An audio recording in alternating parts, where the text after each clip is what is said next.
Room के अंदर एक लड़के को देखते हैं जो अपनी बेंच पे कुछ सोचते हुए बिल्कुल अकेला बैठा हुआ था। स्कूल की छुट्टी होने के बाद बाहर बहुत ही ज्यादा बारिश हो रही थी, इसीलिए वो अपनी छतरी को उठा के घर जाने के लिए ट्रेन स्टेशन की ओर चला जाता है। जब वो ट्रेन स्टेशन पे पहुंच जाता है तब वो एक लड़की को ट्रेन का इंतजार करते हुए देखता है। फिर वो उसके पास जाकर उसके सामने खड़ा हो जाता है। वो देखता है कि उस लड़की के कपड़े बारिश की वजह से भीगे हुए थे। तभी ट्रेन स्टेशन पे अनाउंसमेंट होता है कि रास्ते में जानवर मारे जाने की वजह से ट्रेन आधे घंटे के बाद लेट आएगी। जब वो लड़का उसे देखता है तब वो लड़की उसे बोलती है कि ऐसे किसी लड़की को देखना तुम्हें अजीब नहीं लगता। लड़का बोलता है कि मैं तो बस तुम्हारा बैग भीगे ना बोल के उसे अपना अम्ब्रेला यूज करने के लिए देता है। लड़की बोलती है कि क्या तुम मेरे सामने अच्छा बनने की दिखावा कर रहे हो? मैं इस अम्ब्रेला को खरीद के यूज करना पसंद करूंगी। अगर तुम्हारे पास एक और अम्ब्रेला है तो मैं उसे खरीद लूंगी। लड़का बोलता है कि मेरा घर स्टेशन के पास ही है, अगर तुम बारिश से बीमार हो गई तो तुम्हारी फैमिली तुम्हारे लिए चिंता करेगी, इसलिए तुम इस अम्ब्रेला को यूज कर लो। लड़की बोलती है कि अगर ऐसा है तो तुम्हारी फैमिली भी तुम्हारे लिए चिंता करेगी। लड़का बोलता है कि मेरा कोई परिवार नहीं है। लड़की ये सुनकर बोलती है कि मेरा भी कोई परिवार नहीं है। फिर वो लड़की उससे अम्ब्रेला ले लेती है और उसे बाद में मैं तुम्हें अम्ब्रेला लौटा दूंगी बोल के वो दोनों एक दूसरे का कांटेक्ट नंबर एक्सचेंज कर लेते हैं। इस बीच हमें इन दोनों का नाम पता चलता है, जहाँ लड़की का नाम अंजू और लड़के का नाम कारू होता है। अगले दिन कारू अपने स्कूल के लिए ट्रेन में बैठ के चला जाता है। जब वो स्कूल में पहुंच के क्लास के अंदर बैठा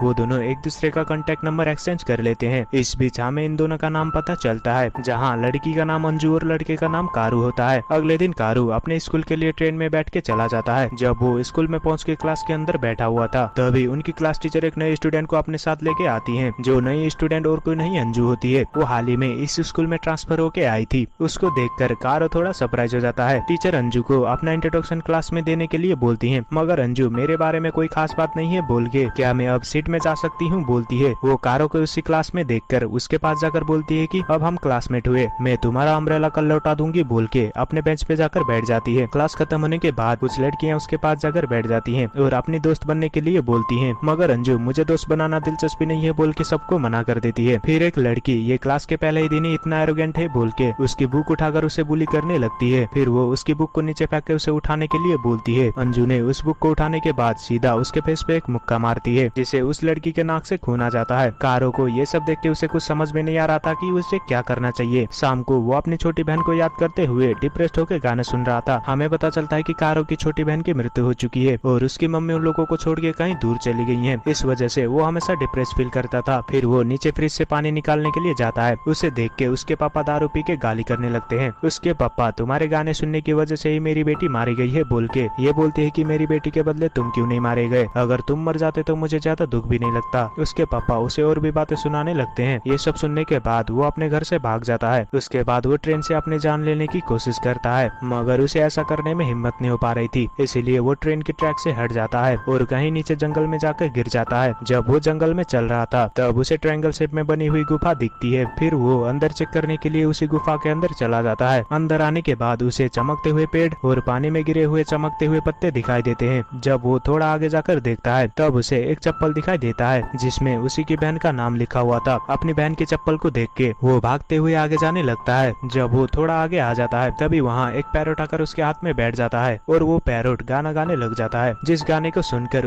असल में उसी का पालतू पैरोट है जो पहले ही अपनी छोटी बहन के साथ मारा गया था। फिर वो उस मिस्टीरियस टनल से बाहर आ जाता है। अगले सुबह जब वो अपने कमरे में होता है तभी उसके पापा उसके कमरे में आकर उसे माफी मांगते हैं और बोलते हैं कि आज से तुम इस घर को छोड़ के कहीं नहीं जाओगे, अगर फिर से तुम एक हफ्ते के लिए कहीं चले गए तो मैं तुम्हें कभी माफ नहीं करूंगा। उसको गले लगा के वहाँ से चले जाते हैं। उसे समझ में नहीं आ रहा था कि वो तो असल में एक दिन के लिए गया था, मगर उसके पापा बोल रहे थे कि वो एक हफ्ते से घर से गायब है। असल में टनल के अंदर का टाइम और बाहर के दुनिया का टाइम बिल्कुल अलग अलग थे। फिर वो अपने मोबाइल में डेट चेक करने लगता है, तभी उसे यकीन नहीं होता कि वो सच में एक हफ्ते से गायब है। फिर वो अपने मोबाइल में उस टनल के अंदर के डेट को सेव कर लेता है। स्कूल में उसके दोस्त एक हफ्ते से स्कूल न आने की वजह पूछते हैं। तभी वहाँ अंजू आकर कारो को बोलती है कि अगर तुम कल स्कूल आओगे तो मैं तुम्हारा अम्ब्रेला लौटा दूंगी। स्कूल की छुट्टी होने के बाद कारो फिर से उसी टनल को देखने के लिए आ जाता है। वो फिर से टनल के अंदर चला जाता है। वो ये सोचते हुए टनल के अंदर आगे बढ़ रहा था कि अगर ये टनल मरे हुए पैरोट को जिंदा कर सकता है तो ये मेरी बहन किरण को भी वापस ला सकता है। वो ये सोचते हुए आगे बढ़ ही रहा था, तभी वहाँ उसका पीछा करते हुए अंजू भी उसके साथ आई हुई थी। कारोगे उसे खींच के बाहर ले आता है। अंजू यहाँ पे क्या चल रहा है बोल के उसे सब कुछ बताने के लिए बोलती है। फिर कारोगे उसे सब कुछ बता देता है और इस टनल के अंदर बाहरी दुनिया से अलग टाइम चलता है और ये टनल तुम्हारी विश को भी पूरा करता है। फिर कारू उसे बोलता है कि तुम इस टनल के बारे में किसी दूसरे को मत बताना। अंजू बोलती है कि मेरा भी एक विश है, इसीलिए मुझे लगता है कि हमें एक दूसरे के विश को पूरा करने के लिए एक दूसरे का साथ देना चाहिए और हमें इस टनल के बारे में और कुछ भी पता करना होगा। अगले दिन से वो दोनों प्लान बनाते हैं कि स्कूल की छुट्टी होने के बाद वो दोनों रोज यहाँ आकर इस टनल के बारे में और भी चीजें जानने लगेंगे। फिर अंजू अपने फोन से कारू को कॉल करती है और उसे बात करते हुए टनल के अंदर जाने के लिए बोलती है। कारू टनल के अंदर आ जाता है। फोन पे अंजू उसे कुछ भी बातें करने के लिए बोल रही थी। फिर कारू उसे बोलता है कि तुमने उस लड़की को मुक्का मारना नहीं चाहिए था। अंजू बोलती है कि मैंने किसी को पहली बार ऐसे मुक्का मारा है। कारू उसे बोलता है कि तुम्हें उससे माफी मांग लेनी चाहिए थी। तभी उसके फोन की सिग्नल चली जाती है। फिर वो भागते हुए बाहर आ जाता है। अंजू बोलती है कि तुम्हारा फोन 65 मिनट से डिस्कनेक्ट था, तो मुझे बताओ कि तुम्हारा फोन कहाँ जाके कट हुआ था। कारोगी बोलता है कि जब मैंने मोमोजी पिलर को पार कर लिया था तब वहाँ से सिग्नल चली गई थी। अंजू बोलती है कि अगर हमें अपनी विश को पूरी करनी है तो हमें इस टनल के बारे में और भी ज्यादा रिसर्च करना होगा। अगले दिन वो लोग फिर से टनल में रिसर्च करने के लिए आ जाते हैं। वो लोग हमेशा यहाँ आके इस टनल के बारे में रिसर्च करने लगते हैं। उन्हें पता चलता है कि टनल के अंदर के 3 सेकंड बाहर के दुनिया के 2 घंटे बराबर हैं। जब वो लोग अपने घर जाने लगते हैं तभी ऊपर से अंजू फिसलते हुए नीचे गिर जाती है, जहाँ कारू भी उसके साथ नीचे गिर जाता है। हम देखते हैं कि कारू अंजू के ऊपर गिरा हुआ था। स्कूल में उसका दोस्त उन दोनों को हमेशा एक साथ देखकर उसे बोलता है कि क्या तुम दोनों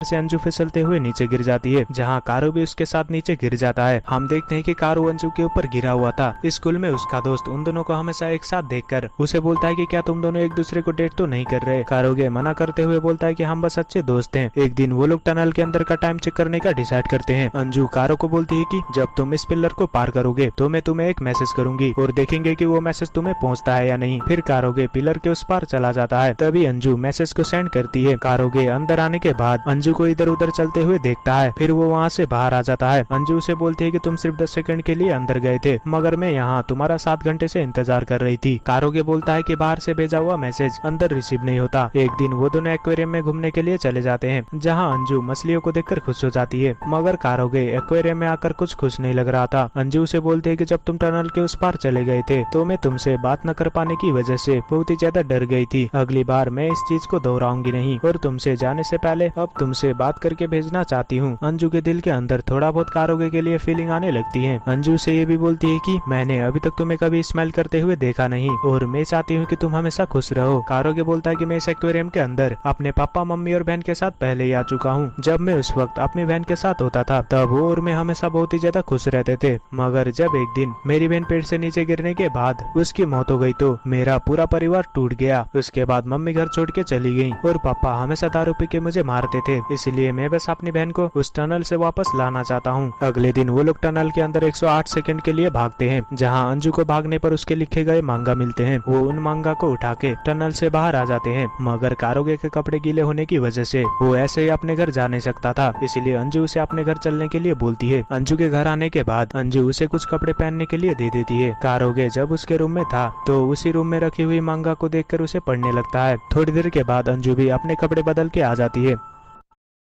নতুন হলিক্স উইমেন্স প্লাস ক্যালসিয়াম আৰু ভিটামিন ডিৰ সৈতে যি হাড়ৰ শক্তি উন্নত কৰাত সহায় কৰে 6 মাহতে। वेटिंग टाइम काटे मजे से जब म्यूजिक चले स्पॉटिफाई पे तो स्पॉटिफाई सुनते जा, स्वाइप अप टू डाउनलोड।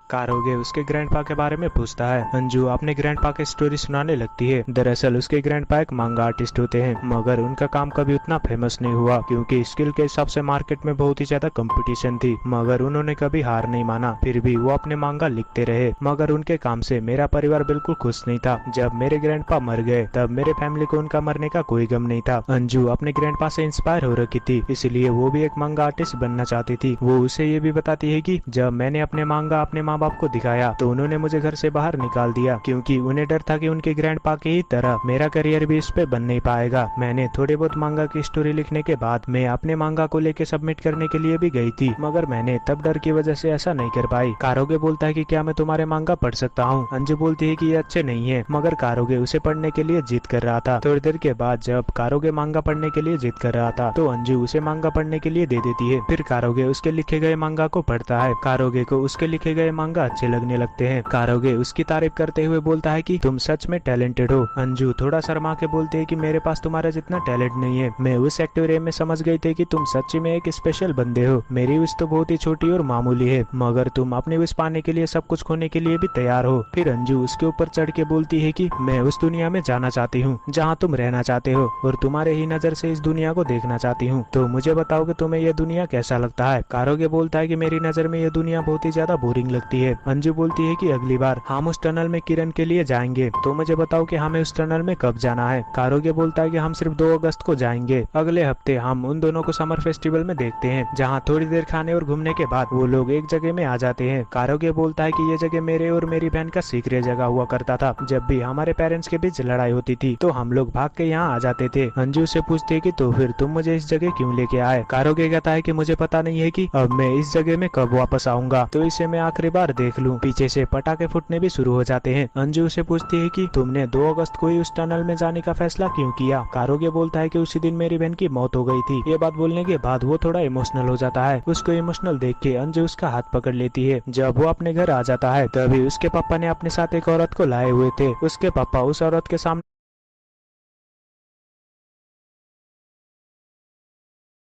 उसे इंट्रोड्यूस करवाते हैं और उसे बोलते हैं कि ये तुम्हारी माँ बनने वाली है। ये सुनकर कारोगे को यकीन नहीं होता कि उसके पापा ने अभी अभी क्या कहा, इसलिए वो वहीं रोने लगता है। अपने कमरे में आने के बाद वो ये बात अंजू को बताने लगता है, मगर वो ऐसा नहीं करता। अगले दिन उसको अंजू ने कैफे में मिलने के लिए बुलाया था। अंजू उसे बोलती है कि तुम्हारे कहने के बाद मैंने उन मांगा को सबमिट कर दिया और उन लोगों को भी मेरे मांगा पसंद आए, इसलिए अब वो मुझसे मिलकर काम करना चाहते हैं। तो मुझे अब सब्र नहीं होता है कि मैं कल जल्दी उस टनल के अंदर जाके मांगा लिखने के लिए टैलेंट की विश पूरा करना चाहती हूँ। फिर कारोगे उसे कल रात वाली बात कहने लगता है, मगर अंजू की बात करते रहने की वजह से उसे कुछ बोल नहीं पाता। रात को हम देखते हैं कि कारोगे मोबाइल में कुछ मैसेज टाइप कर रहा था। अगले दिन अगस्त 2 था, मगर अंजू को कारोगे की तरफ से एक भी मैसेज नहीं आता, इसलिए वो सीधा उसके घर पूछने के लिए चली जाती है। उसके पापा बोलते हैं कि वो इस घर को छोड़ के चला गया है। ये सुनकर अंजू वहाँ से चली जाती है क्योंकि उसे पता था कि वो असल में कहाँ गया है। अंजू भागते हुए उसी टनल में जा रही थी। उसे कारोगे के साथ बिताए गए सारे पल याद आने लगते हैं। तभी उसके मोबाइल में कारोगे का मैसेज आता है जिसमें ये लिखा था कि जब तुम्हें ये मैसेज मिला होगा तो मैं टनल के अंदर जा चुका हूँगा। शायद ये सुनकर तुम गुस्सा होगी, मगर तुम टनल के अंदर जाने के लिए सही नहीं हो। तुमने कहा था कि तुम्हें